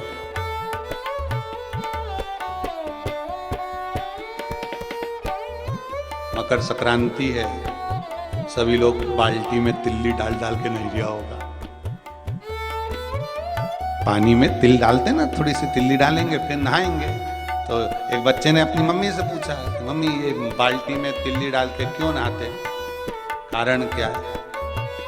तो मम्मी बोली अच्छा रहता है, अच्छा रहता है। पर बच्चे के मन में नहीं आया, तो बच्चा अपने गुरुजी के पास गया, गुरुदेव माँ ने आज बाल्टी में तिल डाल दी थी पानी में, फिर हमने स्नान करा, उसका फल क्या है? उसका फल क्या है? तो गुरुजी ने कहा तिल शनि का प्रभाव देता है। जिस पात्र में तिल को डाला जाता है, मकर संक्रांति के दिन उस जल से जो स्नान करा जाता है, केवल शनि का भाव इतना प्रबल होता है कि सारे ग्रह शनि के अनुकूल होकर उसको अनुकूलता प्रदान करना चालू कर देते हैं। एक मकर संक्रांति पर मात्र तिल के, इसलिए कई लोग तिल का उपटन भी करते हैं, कोई लोग तिल डाल के नहा लेते हैं। तिल का महत्व। अब शंखचूर्ण को एक कवच मिल गया, एक कवच, और वो कवच शंखचूर्ण को जो मिला, कहा ये तुम्हारे पास रहेगा, तुम्हारे प्राण नहीं छूटेंगे तब तक। ऐसा कवच भगवान शंकर ने हर एक व्यक्ति को दिया, संसार के मनुष्य को दिया। बस वो कवच, जैसे ब्रह्मा जी के पास में कवच था, उन्होंने शंखचूर्ण को दिया, ऐसे ही ब्रह्मा जी के पास वो कवच छुपा हुआ था। उसी तरह ये श्री शिवाय नमस्तुभ्यम, ये कवच शंकर का छुपा हुआ था। वो तो शिव महापुराण से प्रकट हो गया, इसको निकाल लिया और ये कवच जनमानस तक पहुंच गया। इस कवच का उपयोग करिए। प्रतिदिन घर से बाहर निकलते समय एक बार श्री शिवाय नमस्तुभ्यम बोलो। दुकान की पेड़ी चढ़ते हुए श्री शिवाय नमस्तुभ्यम बोलो। दुकान मंगल करते हुए श्री शिवाय नमस्तुभ्यम बोलो। भोजन करते हुए श्री शिवाय नमस्तुभ्यम बोलो। किसी को भोजन कराओ, घर में कोई अतिथि आया, श्री शिवाय नमस्तुभ्यम बोलो। कोई काम के लिए जा रहे हो, श्री शिवाय नमस्तुभ्यम बोलो। एक बार एकांत में बैठकर श्री शिवाय नमस्तुभ्यम बोलकर तो देखो, सब समर्पण का भाव प्रकट हो जाता है। ये कवच है, जैसे ब्रह्मा जी ने कवच शंखचूर्ण को दिया था, एक कवच मेरे भोलेनाथ ने अपन को दिया, अपने को प्राप्त करा, प्रदान किया। जब तो अभी एक माता जी आई हुई हैं गौशाला पर, कहाँ से, रतलाम साइड से कहीं से आई हुई। पहले वो व्हील चेयर, पहले तो उस पर चढ़ के आई थी गोदी में, फिर बीच में आई थी जब व्हील चेयर से आई थी, फिर एक बार आई तो वो वॉकर से आई। आज उस माता जी को जब पैदल चलते हुए, कहाँ बैठी है, अच्छा अंदर ही है क्या, खड़े हो जाओ जरा एक बार। अब आज आई हैं तो ना तो इनके पास वॉकर है, ना व्हील चेयर है, और ना ही कोई डंडे का सहारा लेकर आई है। आज आई तो पैदल चलकर आई। उसकी खुशी हुई हमको कि भोलेनाथ ने आपको कम से कम पांव तो प्रदान कर दिए, चरण तो दे दिया बाबा भोलेनाथ ने आपको, भगवान शंकर ने आपको, और विश्वास जागृत तो हुआ। अब बताओ, टीचर रही हैं ये। कई लोग कहते हैं कि गुरुजी तो कथा कहते हैं तो सब ऐसे ही लोग सुनते होंगे, कोई पढ़ा लिखा व्यक्ति उस पर अमल ही नहीं करता। तो ये तो टीचर रही, और ऐसे कई मेरे भोलेनाथ जी के भगत हैं, भवा शंभू के, शंकर के, जिन पर शिव रोज कृपा करता है, रोज करुणा। हमको ही नहीं मालूम ये कुबेरेश्वर बाबा की धरा आखिर है क्या। हम तो बस इतना मानते हैं कि शंकर कंकर है। इस कुबेरेश्वर धाम का एक एक कंकर शंकर के तुल्य है। जो दिल से आया है, बाबा ने उसको दिल से दिया भी बहुत है, वो खाली नहीं है, दिल से। शंभु शरणे पड़ी मांगू घड़ी रे, दुख का दया करी ने दर्शन आपको, दया करी ने दर्शन। बाबा शिव की कृपा,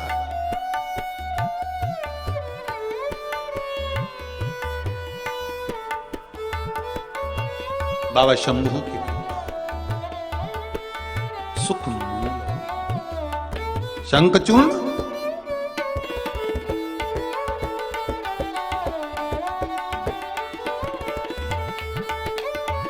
शंखचूर्ण कवच प्राप्त कर लिया। भगवान भी देता है सबको कवच, जिसने दिल से स्वीकार कर लिया उसका हो गया। कवच प्राप्त हुआ, कवच मिला, और वो कवच शंखचूर्ण धारण कर लिया। ब्रह्मा जी ने कहा जाओ, राजा धर्मध्वज की कन्या से आप विवाह कर लीजिए, जिसका नाम तुलसी है।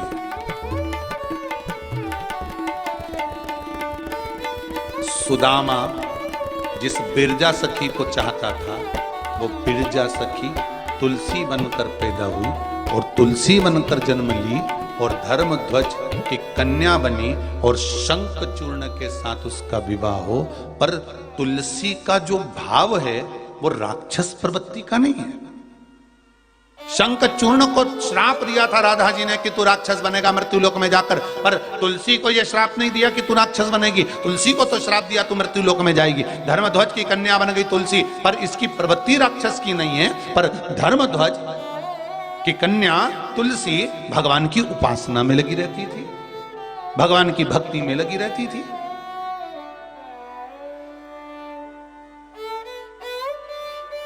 भगवती स्मरण में लगी रहती थी। अब शंखचूर्ण को ब्रह्मा जी ने कहा तुम जाओ और उससे विवाह करो। शंखचूर्ण गया सीधे तुलसी के पास में। तुलसी जी तप कर रही थी, साधना कर रही थी, भगवान शिव की आराधना कर रही थी, भगवान का भजन कर रही थी। पहुंच गई। शंखचूर्ण ने कहा मैं आपसे विवाह करना चाहता हूं, क्योंकि ब्रह्मा जी की आज्ञा है। तुलसी ने मना कर दिया। तुलसी कहती है आप असुर राक्षस और मैं असुर के साथ विवाह नहीं कर सकती। समझाया, मानिए।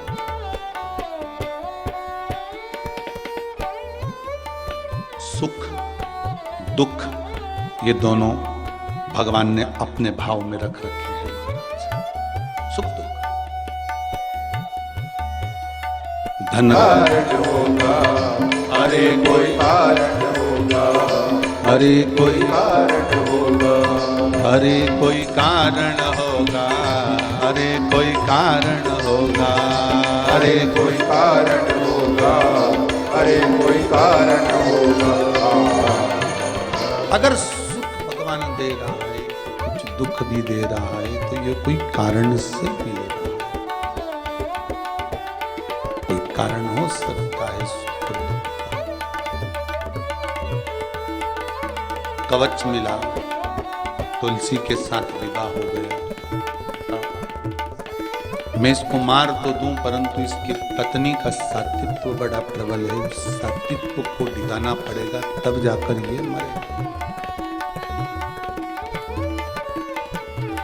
हमारे पुण्य समाप्त होते हैं, तब जाकर हमारे से पाप कर्म होना चालू हो जाता है। जब तक पुण्य का कवच है हमारे सामने, तब तक हमसे पाप नहीं हो सकता महाराज।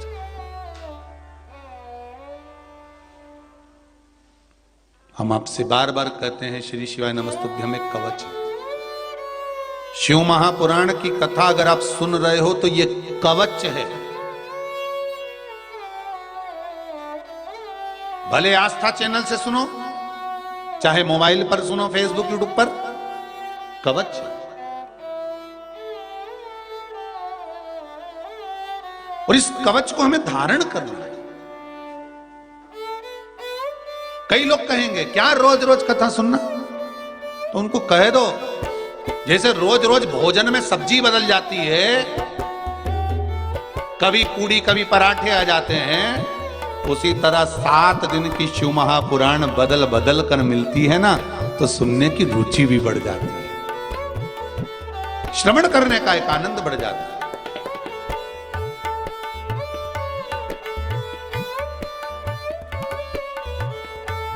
श्रवण करने का एक सुख बढ़ जाता है। अब अभी आज कथा का 6ठा दिन हो जाएगा, कल 7वां दिवस हो जाएगा। ये सुंदर मानसरोवर शिव महापुराण की कथा विराम हो जाएगी। फिर इसके बाद शायद 23 है, फिर बीच में 5-6 दिन का गैप होकर फिर 23 जनवरी से फिर शिव महापुराण की कथा प्रारंभ हो जाएगी। भगवान शिव की फिर वही पावन,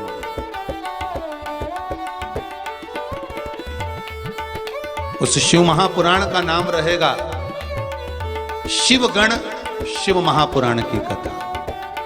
भगवान शंकर के जितने गण हैं, भगवान शंकर के जितने गण हैं, सारे गणों का चरित्र शिव महापुराण के अंतर्गत वर्णन। रंगी श्रृंगी नंदी आदि आदि जितने दरवाजे के द्वारपाल, जितने भगवान शिव के गण रहे हैं, सब का वर्णन शिव महापुराण के अंतर्गत हो। और बहुत ध्यान देना महाराज, 23 जनवरी से होने वाली शिव महापुराण के अंतर्गत जो ऑनलाइन हो रही है, उसके अंतर्गत भी किस गण की आराधना किस चीज से कर सकते और हम क्या फल प्राप्त कर सकते। जैसे देवियों में शक्तिपीठ होती है, 64 योगिनियां होती हैं, कौन सी देवी से क्या फल प्राप्त होता है। नवरात्रे होते हैं तो नवरात्रे में कौन सी देवी को किस चीज का भोग लगाना चाहिए, कौन सी देवी को कौन सा फूल चढ़ाना चाहिए, ऐसे गणों का है। शंकर के गण को रिझाना और शिव के द्वारा उनसे फल प्राप्त करना, ये गण विद्या अर्थात शिव विद्या के अंतर्गत, भगवान शंकर की शिव महापुराण के अंतर्गत अपन श्रवण करेंगे। शिवगण शिव महापुराण की कथा अभिमान सरोवर चल रही है महाराज। शंख चूर्ण को मारने के लिए भगवान विष्णु ने जाकर उस तुलसी का सातित्व डिगा दिया। तुलसी का सातित्व डिगे उससे पहले भगवान शंकर ने कहा आप जाओ और कुछ एक काम ऐसा करो, क्योंकि ब्रह्मा जी का कवच उसके पास था। जब तक कवच उस शंखचूर्ण के पास में है तब तक वो मर नहीं सकता। तो भगवान विष्णु एक ब्राह्मण का रूप रखकर दरवाजे पर भिक्षा मांगने चले गए, याचक बनकर गए। भिक्षाम देहि राजन भिक्षाम देहि। अब यहां एक प्रसंग आ जाता है कि राजा राक्षस था, फिर उसके मन में ये दया का भाव कहां से आ गया दान करने का। राजा बलि भी राक्षस था, वामन भगवान को दान करने का भाव कहां से जागृत हो गया। जो राक्षस प्रवृत्ति का होता है उसके मन में दान का भाव प्रकट कैसे होता है। शिव महापुराण की कथा कहती है आप कितने भी कठोर हो, कितने भी कठोर हो, पर आपके मन में नहीं मुझे वहां दान करना है, नहीं मुझे इसको भोजन कराना है, नहीं मुझे वहां दान करना है। अगर दान करने का भाव तुम्हारे भीतर अगर प्रकट हो रहा है तो समझ लेना ये आज का नहीं है, तुम्हारे कई जन्म पहले का भीतर वो दान प्रकट होता है। हृदय में कोई सुख प्रकट होता है तब जाकर हमारे मन में देने का भाव प्रकट होता है।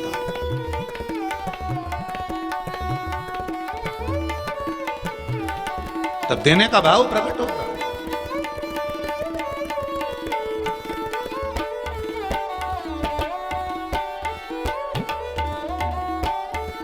अगर हमारे भीतर अगर भाव आ रहा है कि हमको ये कन्यादान करना है, हमको गौ दान करना है, हमको अन्न दान करना है, हमको अमावस्या है, संक्रांति है, ये पर्व है, वो पर्व है, हमें ये देना, तो भीतर से अगर कुछ प्रकट हो रहा है तो ये आपका नहीं, ये पूर्व का है आपका।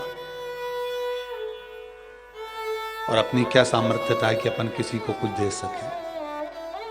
अपनी कोई सामर्थ्यता है देने की? नहीं।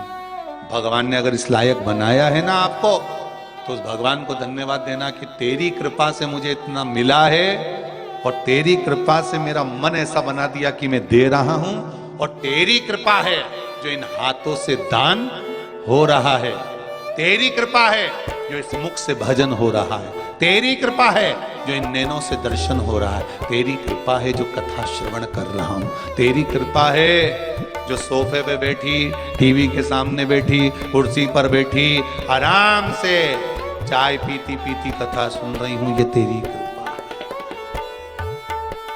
ये तेरी दया।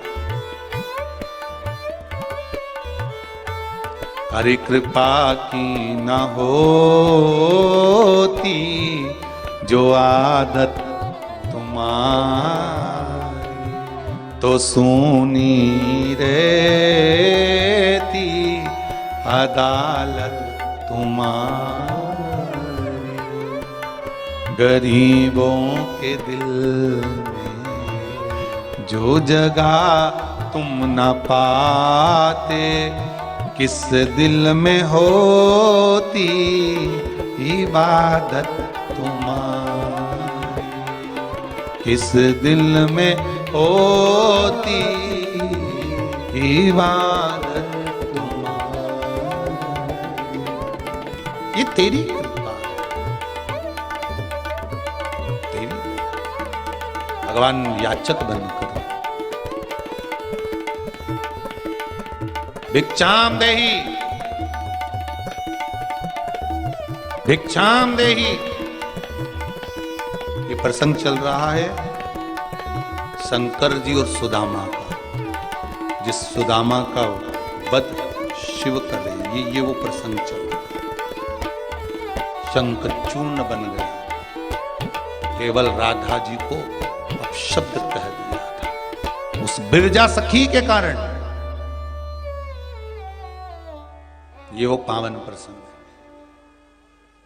भिक्षाम देहि, शंख चूर्ण बाहर आए, क्या चाहिए बाबा? बाबा कहते जो मांगूंगा दे दोगे, पहले तो संकल्प लो कि मैं जो मांगूंगा देना पड़ेगा। शंख चूर्ण ने विचार करा, बाबा देखो ये संकल्प के लफड़े में मत मुझको लो, मैं जो मांगोगे वो दे दूंगा, आप तो बोलो कि तुम्हें चाहिए क्या, तुम तो इतना बताओ क्या दूं मैं आपको, बोलो। राजन वापिस खाली हाथ तो नहीं भेज दोगे? नहीं राजन, आपका कवच चाहिए, आपका कवच दे दीजिए राजन। कवच ठीक है, ये लो। भगवान विष्णु की आंख में जल था कि एक शब्द नहीं कहा और कवच दे दिया। भगवान नारायण ने शिव जी से कह दिया कवच मिल गया।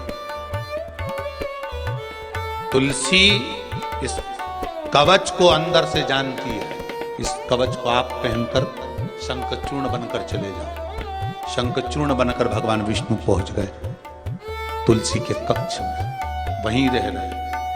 शंखचूर्ण युद्ध के मैदान में शिव जी के साथ युद्ध चल रहा है। पार्वती जी ने फिर प्रश्न छेड़ दिया,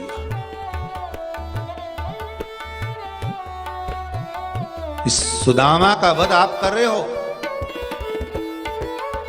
शंखचूर्ण का वध आप कर रहे हो, शंखचूर्ण का वध आपने करा है।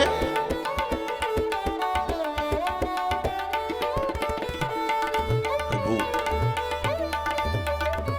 स्कंद पुराण कह रहे हैं, पार्वती जी कहती है कि इसने क्या क्या उपद्रव कर दिया था ऐसा जो इसको आपने मारने के लिए आतुरता रखी। शंकर भगवान ने कहा सुनो पार्वती,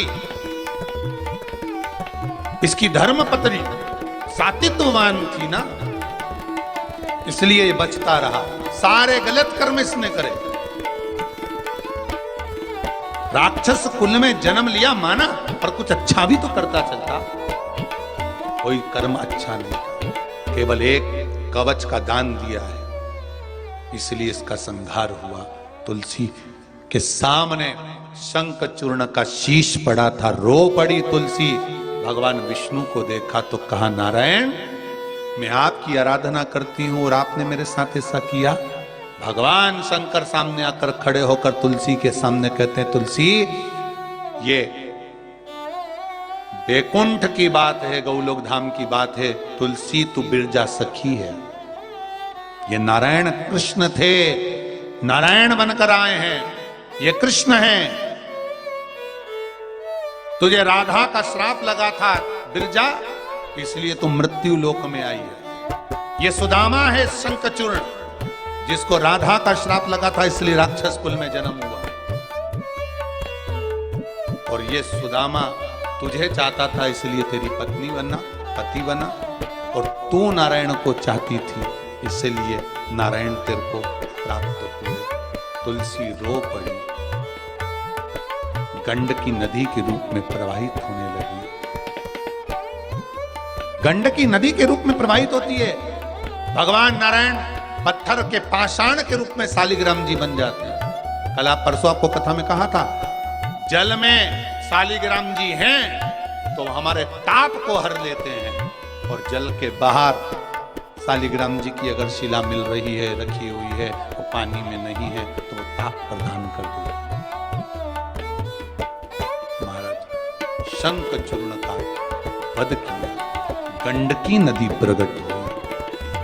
ये वो गंडकी है, वो गंडकी नदी है जिसमें मेरे नारायण शंखचूर्ण के बाद मेरे नारायण इस गंडकी के जल से प्रकट हुए। ये वो गंडकी साधारण नहीं है, गंडकी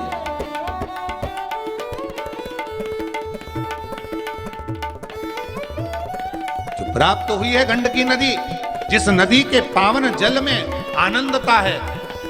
शंकर भगवान को केवल एक ही नदी है गंडकी जिसका जल नहीं चढ़ता, जिसका जल नहीं चढ़ता। ऐसी पुनित पावन गंडकी तक आज कथा पहुंची है। कल मानसरोवर तक पहुंचकर कथा को विराम की ओर लेकर चलेंगे आनंद के साथ। जिन्होंने 7 दिन की मानसरोवर शिव महापुराण की कथा नहीं सुनी हो, वो 1 बजे से 4 बजे तक इस पावन मानसरोवर की कथा